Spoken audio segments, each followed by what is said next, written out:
कर्ज वाली बहू, एक बाप का दर्द। भरतपुर नामक गांव में रंजन बाबू अपने दो बेटे और एक बेटी के साथ रहते थे।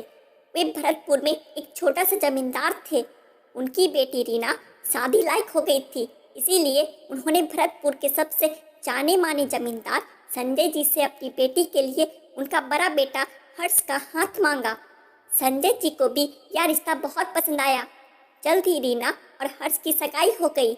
सगाई के चंद दिनों बाद ही रंजन बाबू को व्यापार में थोड़ा नुकसान हो गया, जिसकी वजह से वे बहुत परेशान हो गए। कुछ ही दिनों में दहेज के बारे में बात करने के लिए उनके समधी जी यानी संजय जी आने वाले थे। रंजन बाबू बहुत परेशान थे। एक तो व्यापार में भी नुकसान हो गया था और ऊपर से बेटी की शादी सर पर थी। वे किसी भी हालत में यह रिश्ता गंवाना नहीं चाहते थे। जब उनकी बेटी रीना ने उनसे उनका परेशान होने के कारण पूछी तो वो बोले, अरे बेटी, तू तो जानती ही है ना कि अभी अभी मुझे इस घाटे की वजह से कितनी परेशानी झेलनी पड़ रही है। हाँ पापा, ये तो मैं जानती हूँ, लेकिन आज आप कुछ ज़्यादा ही परेशान हैं और व्याकुल भी लग रहे हैं। ऐसा क्यों पापा? रीना पूछी। तब मायूस होते हुए रंजन बाबू बोले, क्या करूँ बेटी, कल समधी जी दहेज के बारे में कुछ ज़रूरी बात करने के लिए आ रहे हैं। एक तो ऐसे ही मैं घाटे में हूँ, अगर उन्होंने कुछ ज़्यादा दहेज मांग लिया तो पता नहीं कैसे उनकी मांग पूरा करूँगा। बड़ी मुश्किल से इतना अच्छा लड़का मिला है। यह कहते हुए रंजन बाबू की आंखों में आंसू आ गए। अपने पिता की बात सुनकर रीना और उसके दोनों भाई भी उदास हो गए। खैर, अगले दिन समधी समधी न आए। उनका खूब भगत किया गया।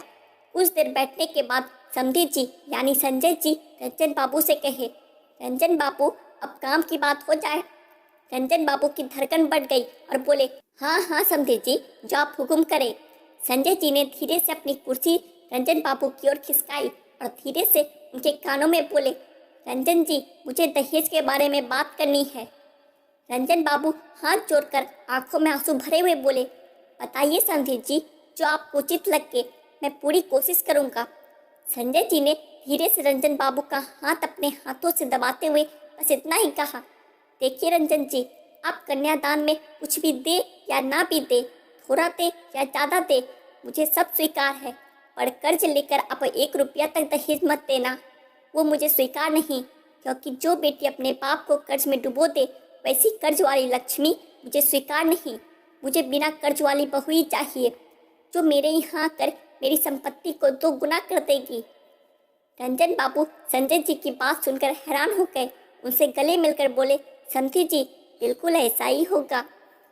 काश आज हर परिवार में ऐसा सोच बन जाए कि कर्ज वाली लक्ष्मी ना कोई विदा करे और ना ही कोई स्वीकार करे, तो कितना अच्छा होता। आशा करता हूँ दोस्तों, आपको यह छोटी सी कहानी अच्छी लगी होगी। ऐसी और कहानियों के लिए हमारे चैनल द हिंदी ज्ञान स्टोरी को सब्सक्राइब करें। धन्यवाद।